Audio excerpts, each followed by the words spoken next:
I was getting bitten from various venomous spiders this morning in order to be the next Spider-Man. And that got me thinking.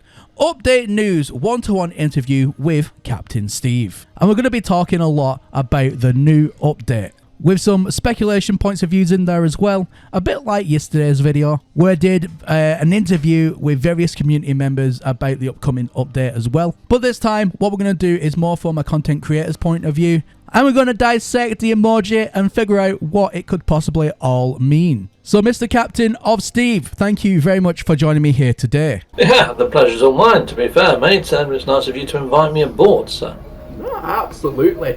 So, Steve, come on, what do you think? I mean, you made an interesting video the other day, yesterday's video, where you talked about how it could be part of something to do with fractals. Is that right?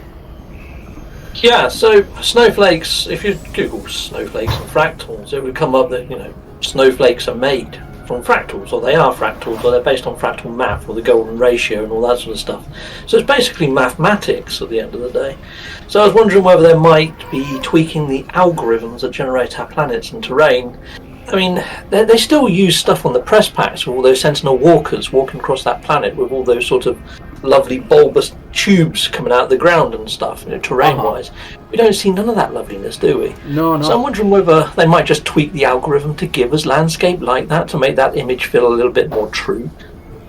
I mean, that, to be fair, I mean, when you were talking about the entire thesis of that on your video, I mean, that really resonated with me, because I mean, I can definitely see that happening, and we know that there needs to be maybe another facelift, especially with different and certain biomes. Now, obviously, with it being like the ice crystal or the snowflake, whichever way you want to call it, do you think that could have a resemblance of maybe they're going to be working on biomes for like the snow planets or anything with ice on it? Well, the funny thing is, I actually asked ChatGPT, the AI, what it thinks of the emoji. It listed all the emojis that have come before and after and stuff. Well, all the ones that come before, obviously. And then it said, it thought that it might just be an overhaul or winter update, or an overhaul to the frost biome. So even ChatGPT has made that sort of connection. So yeah, you know me though with speculation. I like to overthink things and overcomplicate things, and then I don't get what I've asked for, but then I'm not really asking for it. The way I see speculation is if you put it out there and people start hitting like to it and sharing it out there, it might not be on Hello Games' radar this time, but it could definitely put it on it for the future, Absolutely. So it's just a bit of fun. No, absolutely. I mean, I absolutely loved your tinfoil hat that you put on as well for your video. I mean, that just made me chuckle something fierce. But I mean, you are right. I mean, with the speculation, the way it all works at the moment is, like you say, it might not be on the radar this time around with things already been implemented and designed already to go live on this update that's coming up. But Hello Games, we know that they watch everyone's content. They must do. So, it definitely gives them a backlog of ideas on what the community and, content creators do want. But I mean, another thing I'm going to ask you is, what do you think about the realm of glass that is making its way? I'm sure you've seen plenty of comments and speculations about the realm of glass. So what do you think about that? Well, the realm of glass and the void is something that I've been hoping gets added into game for some time. So Sean Murray actually said to IGN after Origins that they've got this interesting problem, or a nice problem is how he phrased it. He said, the community now own all the universe. They've got all these bases placed on planets. And it's a nice problem to have, but they want to add more into the game. And he kind of says it with a little bit of frustration there, that they can't jazz up the planets. In fact, he says that they've dialed it down a little from launch to make it easier for planet building and stuff like that. But because the ownership of the universe is on the player base, and they can't really upset the bases. I mean, you've seen it yourself. I mean, if you fire up a mod on PC right now and you go and visit any of the featured bases, they're floating in the air or underneath the terrain. If Hello Games tweak the terrain or add in an algorithm, like the one I was mentioning earlier with Fractal, it could fudge up so much stuff. So the only way I think they can do it is by adding in another dimension, be that the realm of glass, or be that the void, and then they've got their own playground. They can do what the fudge they like in there. It'd be great. It'd be great for them. It'd be great for us.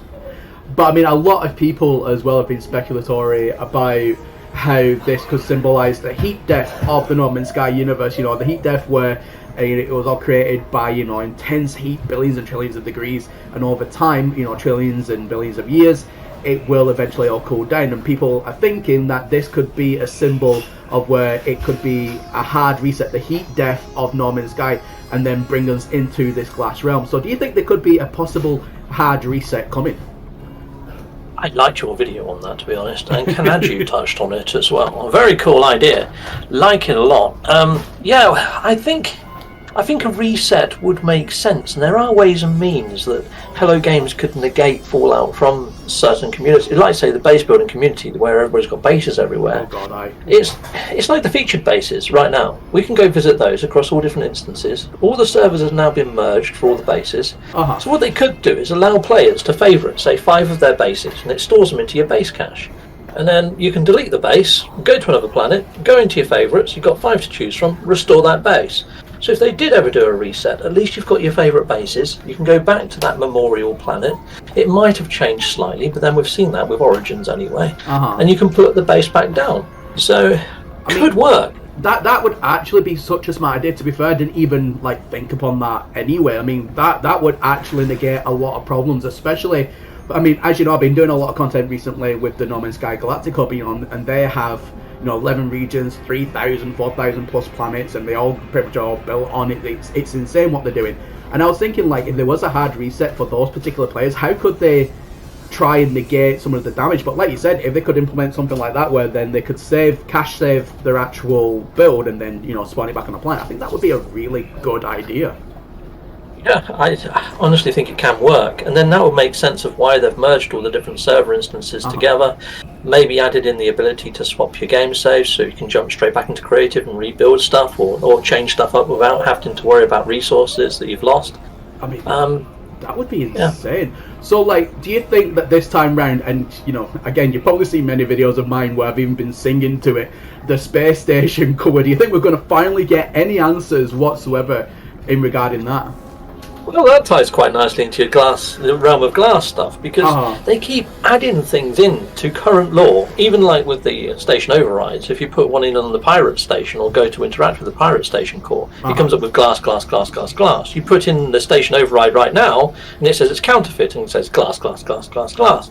So it almost feels that maybe the station overrides might activate something in the station that causes it to jump into another dimension, perhaps. Maybe you see the same planet names and markers, but the planets are fractally generated, hence the snowflake. That would be amazing. You go there for 16 minutes to go and raid and loot stuff, but maybe sometimes the station override goes wrong, blows up, takes out the station core, and it becomes a pirate system. And then that explains why we've got all the pirate outlaw stations, doesn't it? Oh my God, because I mean, if you look at the pirate station cores, they actually all look a little bit damaged. Have you noticed that? Yeah, just a tad. Yeah. So sparks flying out of them. Exactly. So maybe that you might even be onto something there. So there you go. If anyone's watching this now in the future, you come back to this video, Captain Steve might have called it first, ladies and gentlemen. I doubt it. I mean, I like to say that I've got just as much right as I've got wrong, but bloody heck. Waypoint. I couldn't have guessed Waypoint in a million years. No. And the telescope emoji. I mean, what did you think when you saw the telescope emoji? I thought it was more about exploring planets. You know, I thought it was going to be maybe another universe. I mean, I went full on speculatory, you know, tinfoil hat mode, and 99.9% of everything I said was wrong. Well, it was the 4.0 update, so I was on the same sort of wavelength as you. I was thinking it was looking out to the horizon. Maybe they were going to overhaul the archives, the colossal archives, because that's what made sense to me, because they always said about drawing people to that horizon, making planets more interesting. I thought it was variety and overhaul of the colossal archives. Really wasn't, was it? No. So a lot of people as well, they seem to think that this update could also mean you could own your own space station, because I mean that's something that a lot of people definitely want. Some people don't, but where do you feel, where were you on that? Well, you know, we all wanted little mini cities, and they gave us settlements. Yeah. It depends on what they do with it, because if they give us another settlement where the NPCs are walking around like zombies with little bubbles above their heads saying, "Oh, woe is my life," and then you can't do anything to make their woes go away, it kind of feels very shallow. I mean, they call you an overseer for your settlement. What do you oversee apart from bickering between two individuals? That is so true. Yeah, if they give us station ownership, it has to be full-on trade sort of stuff. Yeah. You know, you set your prices. You have to have some sort of commodity that you are specialised in and stuff like that. Reasons for people to come and visit your station. But I think if they gave us station ownership, it would be nice if it linked to the Galactic Atlas. Yeah. So you can actually register a hub and have a hub zone and make a little community. And I've seen that you've done a video on this where you can enable PvP if you want to and make PvP regions, and you can have little war factions. I like that idea. I know there's some that don't. Controversial. But I like that idea. Yeah, well, just over there, you know, from where we're sitting right now, there's that terminal, and it's got a red flag and a blue flag hanging in the background. Yeah. It's been there ages. It has. Add two chaps there and freaking have it. Yeah, register. You want to be good side or bad side? Simple. Yeah, red or blue. And you had that chat with the Galactic Hub the other day, and there was one chap there. I really liked his idea of the opposing sort of thing to the Atlas, so like Hades or whatever. So you've got the Atlas, you've got Hades, and they're going against each other, or the Abyss, I think he called it. But Hades and the Abyss, a similar sort of thing in Greek mythology. So yeah, I was nodding away to that video. The only thing is, I had my missus watching with me. Ivy, you've seen her in vlogs. And she was like, "What are you watching?" I was like, "I'm watching stuff on No Man's Sky." She goes, "It's bloody boring. Turn over." So I had to put something else on. I will watch the rest of it. I watched the first 10 minutes, and I was gripped. You had my attention. Yeah, I mean, as you know as well, like I've been a massive advocate for like the replayability factor of like No Man's Sky. We just touched on there about PvP and bringing new ways. If you could bring like factions into the game. Again, it's such a controversial topic because a lot of people are like all for it. A lot of people are like, not so much. So, what do you think that No Man's Sky could implement into No Man's Sky that could introduce that replayability factor? It don't have to be PvP, but what do you think about that? Well, even like when we were running Quicksilver missions, I like to run the weekend mission with my chums, which I do every single week. Yeah, it would be nice if the weekend missions that aren't sort of made for multiplayer, because there's a few of them, rescue a stranded life form.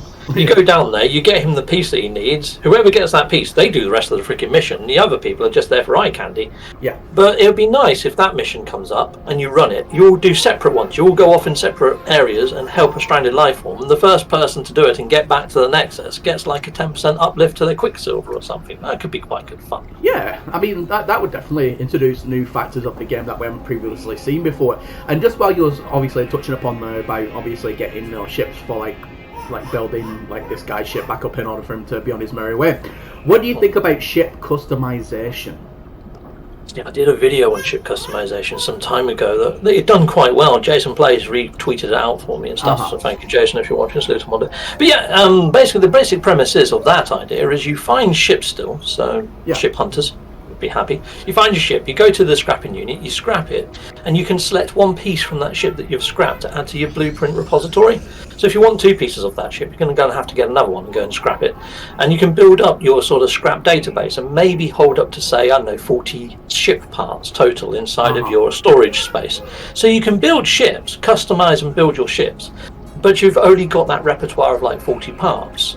And then maybe you can give those blueprints to other players. So if you are playing in a faction, or you've got your own hub zone, or you've got your own wingman, you can actually build out their ships to look like your ships. So you've got a squadron, so you can share the blueprints. But I'd also like it that you can take that ship that you've made, and it knows that it's a bastardized ship, and you can take it to a ship appraiser at some sort of shipyard, and they appraise it and maybe reward you with some Quicksilver or give you some exclusive decals or something like that. So it adds an extra dimension to play rather than take something away. I mean, absolutely. I mean, and you touched upon there about the ship hunters side of things. I think if it was implemented in the right way, then I feel it would benefit the ship hunters and the people that really want that. I mean, even if it's just a case of even dumbing that idea down a little bit and just even changing and putting more customizable patterns or logos or decals on your ship to make your ship more unique. Because everyone wants to stand out in No Man's Sky. Everyone wants their own unique ship. And at the moment, most ships are a penny a dozen, and you don't really stand out above the crowd unless you have like maybe a modded ship. So I think if they did something with that where it would appease the ship hunters and the players that want that, I think if it did it in the right way, it would be very, very beneficial. You know what I'd like, decal-wise? Yeah. Apart from my own logo, that goes without saying. But I'd like a kill counter. Like a kill counter on there. So any Sentinel ships that you shoot down, it does the 1, 2, 3, 4, and then a strike through for 5. But then after maybe you get to 10, maybe it gives you a certain icon, like a Sentinel Walker or a Sentinel ship or something. Yeah. And or if you've done bounties, it does the same thing, but it gives you a different logo, so that people know whether you're a bounty hunter or if you're a Sentinel sort of taker downer or whatever. Yeah. I think that'd be really nice. And if they did add in player versus player, maybe a whole other host of kill counts, you know? Oh, absolutely, man. I mean, I'm fully on board with that. And again, that's such a unique and a different approach to even what I was thinking. But I mean, I really like that idea. So, what do you think as well about mods being available for maybe the PlayStation and the Xbox? I mean, we know that some games, like other games, have already implemented things like that. For example, like Skyrim on the console have like mods that they can install already like pre-generated. Do you feel like they could implement mods for No Man's Sky that is widely available rather than just for the PC users?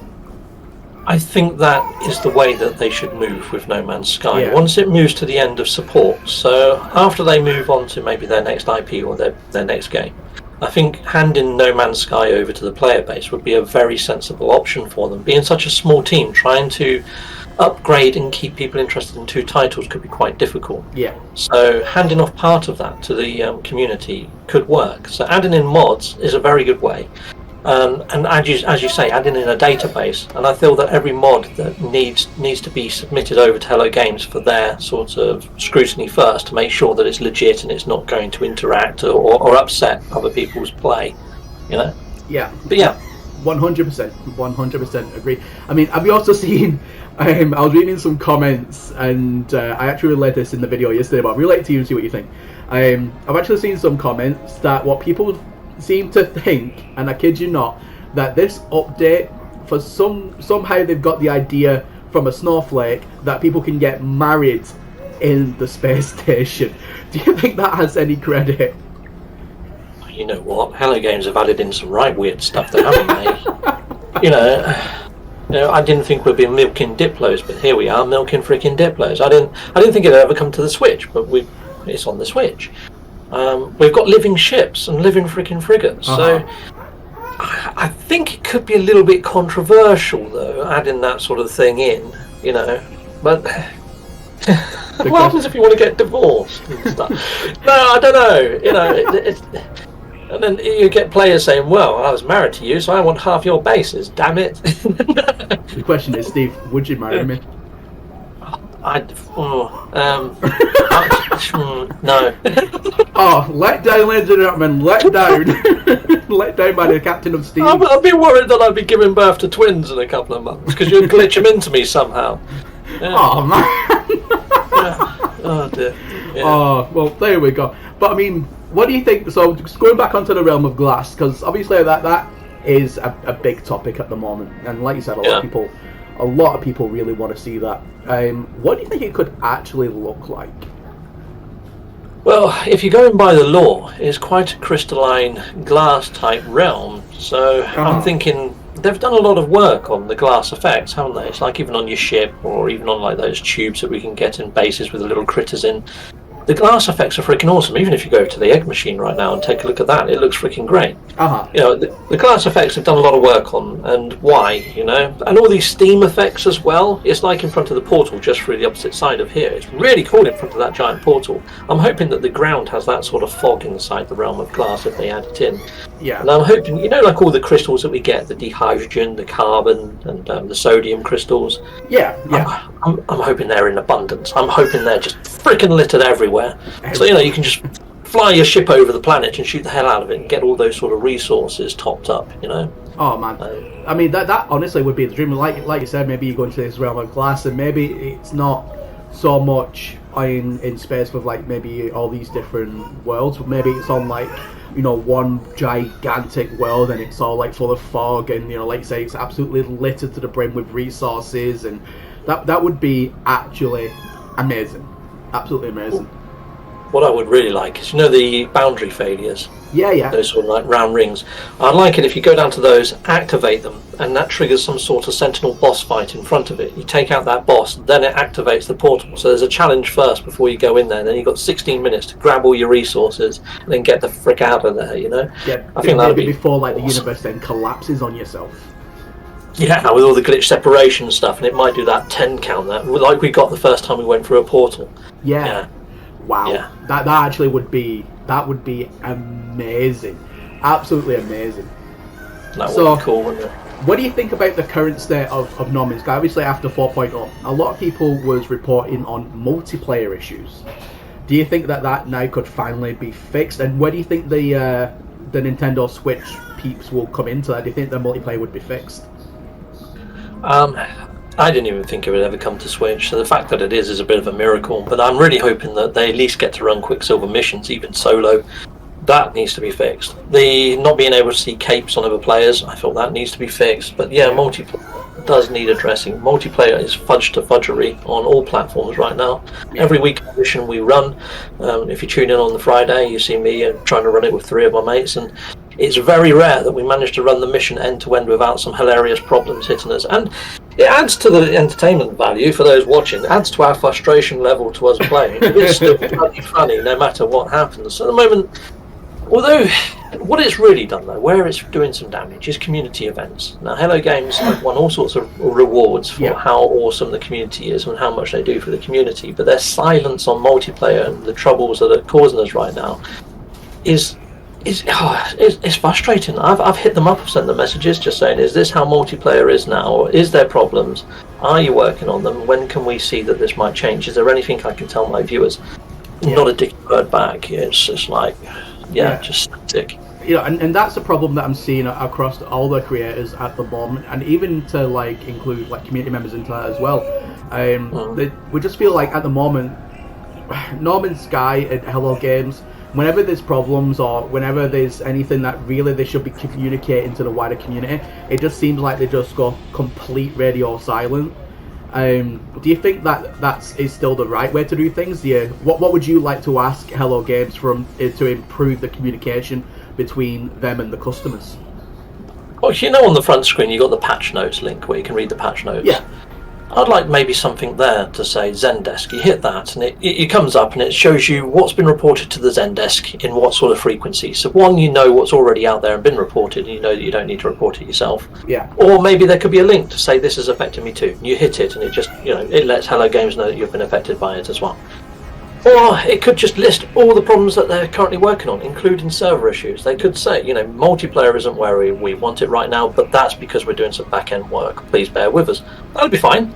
Yeah, maybe like a roadmap kind of deal where they said, look, this is roadmap for, the next 6 months to a year. It's a generalized roadmap, but, we know about these issues. Thanks very much for reporting to the Zendesk. Because like you said, you report something to the Zendesk, you don't know what else has been reported. You're all reporting your specific problem. But, if you had some kind of upfront list saying, look, we know about these issues and we will be working on them. Here's a generalized list. Here's a roadmap. I think that would be a lot better.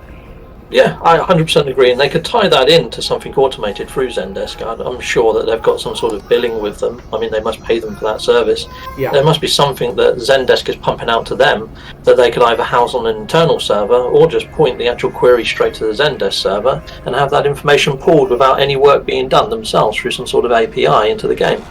No, absolutely, 100%. Or if they can't do it there, then do it on their own website. Yeah. Just somewhere where it's physically visible so we can see what's happening. No, 100% agree with you, Mr. Steve. I really, really, really resonate with that as well.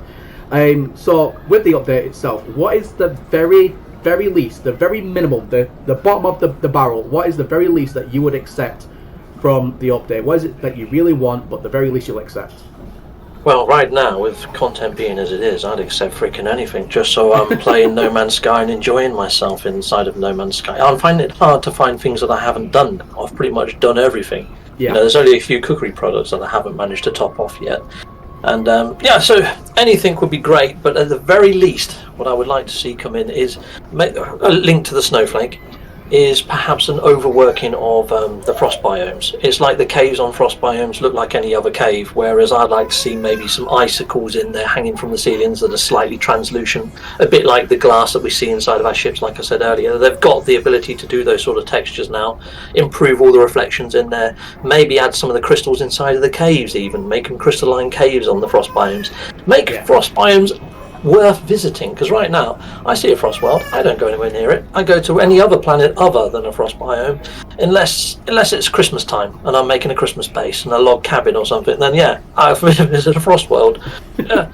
Otherwise, don't go near them. Yeah, I'm pretty much in the exact same boat. I mean, I just don't really see a purpose when there's a lot more beautiful or more dangerous planets out there. Now, a couple of content creators out there touched upon maybe them using a different engine rather than the Havoc engine that we all know that No Man's Sky uses, by Ubisoft. Do you think that Ubisoft engine, I believe, what's it called, like Snowdrop, something or other? Snowdrop, it is Snowdrop, yeah. Yeah, Snowdrop. Do you think that Snowdrop could be replacing the Havoc engine? No. Havoc isn't really an engine, it's like an add-in, it's like an environmental tool. Hello Games has done so much to pride themselves on making their own engine. I made a whole video a whole playlist on No Man's Sky and how it was made, and they talk so much about how important it was for them to build their own engine. I mean, Sean Murray has worked for the likes of EA in the past and places like that, other big software houses, and something that he said that he wanted to do, and the whole reason he left that sort of industry is because he wanted to make his own engine. So it goes against their ethos. It really does. But if you're on about Elite, he's actually done another video now, a follow-up, to say that he meant borrowing elements from the Snowdrop engine. Oh, right, okay. It wasn't clear. I made the same mistake. I did see Beeble's video, and he mentioned that Golden Gek had the same idea, that it'd be nice if Hello Games were taking ideas from the Snowdrop engine to improve their own engine, like improved NPC AI, improves physics, and all that sort of stuff. So, if they do bring all that sort of lovely stuff in, that'd be great. But they've already done that with the high fidelity filters that they've added in for visual quality improvements and enhancements. They might carry on going down that way. It might be how they manage to get settlements to work on Switch.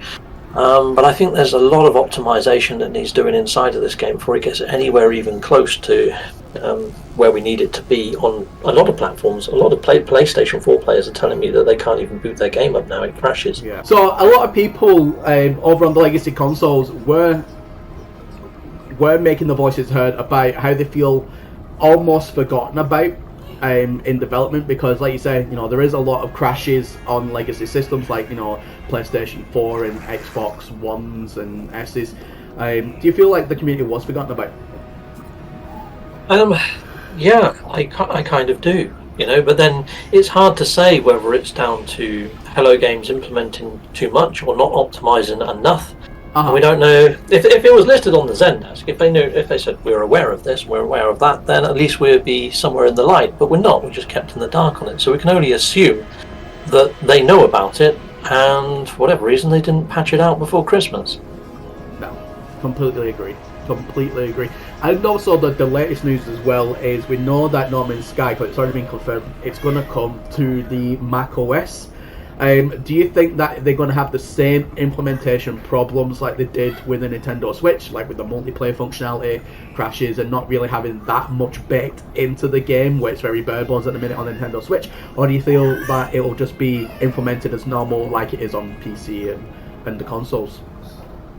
I've got concerns on that sort of vein. I think it's going to be very similar to the Switch, but I've got other concerns as well. It's like speaking to Kurt, the maker of the No Man's Sky Systems app. Yes. Whenever he's got problems and putting that app somewhere, it's always on the iOS store, and they can give him the weirdest of things and say, no, you can't have that. So I'm a little bit worried when it goes over there, because the Apple politics can be a little bit different to everywhere else. I didn't even think about the politics with Apple. I mean, that would make perfect sense as well, because especially with anything running in hardware-wise on Apple, it is extremely stringent to get approved for just about anything.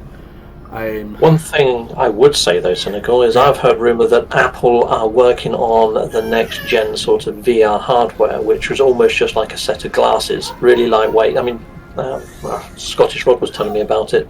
So he's heard stuff that they're working on this really cool pair of VR specs. Yeah. And if you can play No Man's Sky on VR on PlayStation VR 2, that's another avenue for them to look at in the future over at Apple. Yeah, no, I mean, I completely understand. So, like, yeah, so they are working on, it's almost like glasses. I think that's more like, not total VR, I forget exactly what it's called, but it's basically where it just displays, like, screens in front. I think, not AR, not VR, but it's called AR, where you can just see the screens, but you can still see, like, all the background and whatnot behind you as well. Like in augmented reality. Yeah, that's the one, augmented reality. I think that's what they're working on mainly, from what I've heard. But I mean, you know, with the obviously PSVR 2, just while we're touching across that subject, do you think that's going to be a major change for No Man's Sky, or do you just think it would just be, you know, one of those things where it's implemented but not a lot of people use? The PlayStation VR 2? Yeah.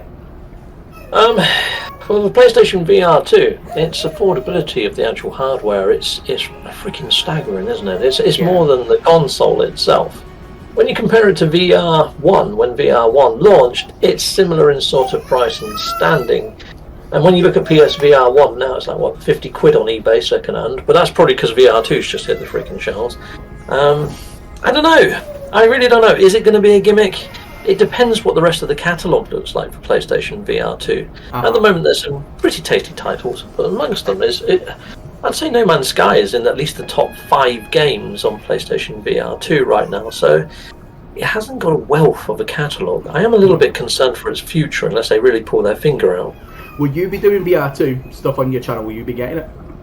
I have got myself a PlayStation VR 2 pot, and any sort of super chats that I get and those sort of things. Once I get paid by YouTube, I'm going to move it over into my PayPal account and slowly build up my PayPal. I'm hoping by, say, May time, I might have enough to pick it up after I get back from the Philippines. So is that a channel leak exclusive then, Mr. Steve? I have said on my live streams, like on a Friday, that I'm hoping to bring it to my channel. I've mentioned it in my Cup of Teas with Captain Steve video. I've done one exclusively just on PlayStation VR, that I do want to bring it to the channel, and it will be for No Man's Sky. There's also another game that I'm looking at called Lo-Fi. Right, okay. Which, have you seen that? No, I've not actually seen Lo-Fi. Okay, so it's like Cyberpunk. It's on PC at the moment and stuff, but you get to fly in cars and stuff around the city and things. It looks freaking great. It looks good. I'll have to look at that myself. What about Starfield when that comes out? Will you be covering Starfield? Heck yes. Yeah. Yeah, so Starfield. I want to play the story up to the point where I can, let go of the training leads and go and do my own thing. Because they say that there's 1,000 planets that you can put boots on the ground on inside of there, or that's what they've hinted at. Whether that's true, I don't know. But I'm hoping to do a video for each and every planet and just say what resources are there, what fauna are there, and then maybe give it a rating out of 10 for whatever. I'd have to come up with some sort of rating system. Yeah. And I just want to catalogue every planet. That's pretty much what I want to do. And maybe customise my ship. That's it. I'm not really bothered about the story. So, just whilst I've got you, what is the future for your channel looking like? I mean, are you continuing to obviously cover No Man's Sky and things like Starfield? What is it that you're currently working on that you're excited about? Currently, gaming itself for me has changed. The paradigm of gaming isn't the same as it once was. When I was growing up, I would go to an arcade. You'd stick 50p's into a machine freaking relentlessly until you hammered that game to death, like Street Fighters, the Tekkens, and Toshinden and all that lot. Yeah, and then you would see that a console was coming out, and it had your arcade favourites on, and it was arcade perfect. And you'd be like, I'm getting that console and I'm getting that game. I don't have to go and spend my 50p's anymore. Heck no. And there was that excitement for the console. That hasn't really happened for a console in years now, because everything's going digital, it's online. And you've got to trust these reputable sources online, if you want to call them reputable, bought for IGNs of the world and GameSpots and things. So it's a very weird sort of setup, and there seems to be a generic formulae for games now that every game follows, and it almost feels like you're playing a game that just has a new skin to it. It's like the new Harry Potter, the Hogwarts game. Freaking awesome game, don't get me wrong. It really is. But you compare that to Jedi Fallen Order or whatever, and it's exactly the same freaking game with a bloody different skin on it, even to the abilities. Yeah, it's like there's the same kind of concept. It's like copy-paste. Yeah, exactly that. There's nothing that's been groundbreaking for some time, apart from maybe Elden Ring, because it wasn't that handholdy. But let's face it, Elden Ring was good, but it was just a gem amongst a load of turds. That's why it stood out, you know. And No Man's Sky is the only game for me that's really broken that generic mould, and they've gone out of their way to create a labour of love and actually created their own engine and built this up from the ground up. And that's why I want to support Hello Games and this game, because when I used to play Elite Dangerous back on the old, well, it was just Elite back then on my Amiga, what I had in my head was something very much like No Man's Sky, and it's my dream game, and I see so much potential in this game. And now that, you know, the hype is sort of dwindling, and perhaps down to one duff update, I'm going to say it as it is, Waypoint for me just really wasn't the update that I expected it to be anywhere close.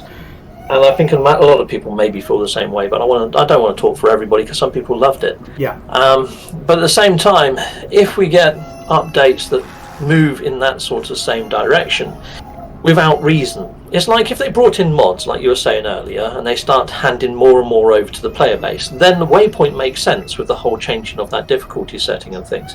But I think that should have been a new game plus perk, so it still promoted people to play for at least once before they got that as an addition to their play. Yeah. But because they haven't, it kind of feels that maybe they're moving away from this lone survivor against the universe experience that was coined. I don't know.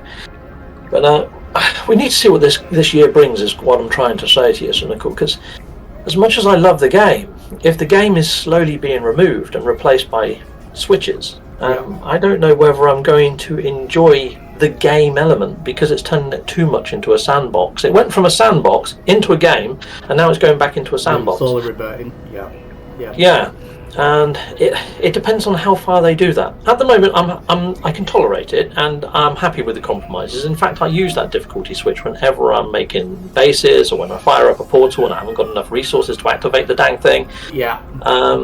So I use it myself, so I can't grumble too much. But then I've played through. I've got like 1,000 hours in this game. Do I really want to go and shoot a bit of dehydrogen just to activate a portal when I'm trying to make a poxy video?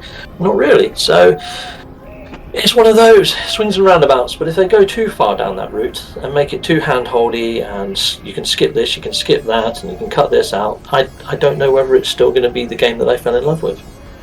I feel you. A lot of people, including myself, do definitely resonate with that as well. I mean, I completely 100% guarantee. I mean, it's one of those where they brought in what I've always dubbed it the cheat menu, because that's what it is. You know, I just felt like it just held your hand way too much.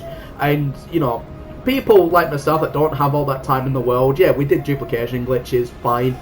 But, you know, you still have to work somewhat to even duplicate anything. The fact is, you can just toggle a switch and that's you. Like you say, it's too hand-holdy, you know. I felt like really took a lot out of the game and ruined it for a lot of people. When you're using one of your glitches, it still feels like you've earned it, because you've found a secret loophole. You know, it had that certain element of fun. Flying out of the Nexus, flying back in the Nexus, doing a Professor Cynical flyby. Yeah. Done it myself, mate. And I enjoyed them more than toggling a switch, trust me. Exactly. And it still felt you had earned it, but ill-gottenly earned it, you know? So, the final question I ask for you, Mr. Steve, I won't take too much more of your time today. In the game's current state, do you feel that No Man's Sky is worth the £30, $30, or whatever currency it is you're watching from today? Do you feel like it's worth the buy now if you're a new player, really looking forward to like playing No Man's Sky, or just interested because you've seen it online? Do you feel right now in the current game state, do you feel it's worth it? 100% yes. I mean, you can ignore that setting, you know, that whole switching. This, in fact, a lot of people don't know it's there. You know, new players that come in, they don't know it's there until quite far in. So, I would like it if it wasn't there until you actually completed the whole freaking going through the game once, and then it got given to you by the Atlas or something as a reward. you know, that could make sense as well, play into the whole simulation of things, you know. But I think it's worth every single penny, because I've got 1,000 hours in this game, and I'm fairly sure, even if you just focused on the story and went through the story, you know, there's 40 hours easy there. So even if you said £1 per hour, that's 40 quid. It's worth 40 quid all day long. And I'm not ever going to belittle this game in the actual price and the monetary value of it, because I've had so much enjoyment out of it. I've had my money back tenfold from this in enjoyment and experience and the community and everything that is No Man's Sky. It's definitely worth the money. 100% yes, especially in a world of games that are generic. You know, like I said earlier. This one is standout. This one is special. No, it definitely is a special game, and I completely agree. It's worth every penny. It really is. Well, Mr. Steve, thank you very much for... sorry, go on. Before we go, what I would say is, in the direction of No Man's Sky going, and if it is going more sandbox, if they really lean into that and they do bring in mods, like you said earlier about mods, if they bring that into the universe and they add more customization in, like the ship customization, multi-tool customization, give us the ability to trade them, set up our hubs inside of the game. If they go down that route of sandbox, this could be freaking awesome. Yeah. If they go down the route of sandbox where they lock all that out and just make it really easy for people to get whatever they want and jump a ladder and jump the queue into everything, and there is no sort of reward or risk inside of the game anymore, then it's the wrong way, in my opinion. Absolutely. It's going to be, going forward, just how they implement it. They could do it, like you said, the right way or the wrong way, and we just hope that we've had enough player feedback. You know, they've watched your, mine, and everybody else's video, like Jason's video, and they hopefully know what the community wants, and hopefully they can learn the mistakes from 4.0 and implement something that's not going to be detrimental going forward. Well, they called it Waypoint, and my idea, what I'm thinking is, did they call it Waypoint for a reason? Is there a certain destination that they want to take No Man's Sky in, and this is just their first step to that new direction? And they put in part of it just to see how the community felt about it. And are they all ears right now? Are they listening to all the feedback? Yeah. And are they going to adjust where they take it to? It's an interesting year, an exciting year. We'll see. And they need to do something big this year, because, like you said, Starfield's coming out, and that can pull a lot of players away. So they need to really make sure they get this right. Starfield, I feel, is going to be one of the biggest contenders for No Man's Sky, just because it's so similar in many ways, but a little bit more, I would say, graphically pleasing and a bit more graphically modern. But I mean, graphics add everything, and it's all about the core gameplay, so they need to really work on that this year, I feel, in order to really stand against that. And just before we go, just one question to you, Professor Nicole. What are you hoping for, at the very least, with inside of this update, and what are you hoping for at the top end? So, for me personally, the very, very least I am hoping for is the fixing in multiplayer. Bring the Nintendo Switch people over to multiplayer finally, so we can see them in the anomaly, you know, we can all interact with them. But fixing the multiplayer so you can have, you know, multiple plus people in your group, in your world, doing like you touched upon earlier, you know, doing quest lines without having to have any sort of, you know, logging out issues.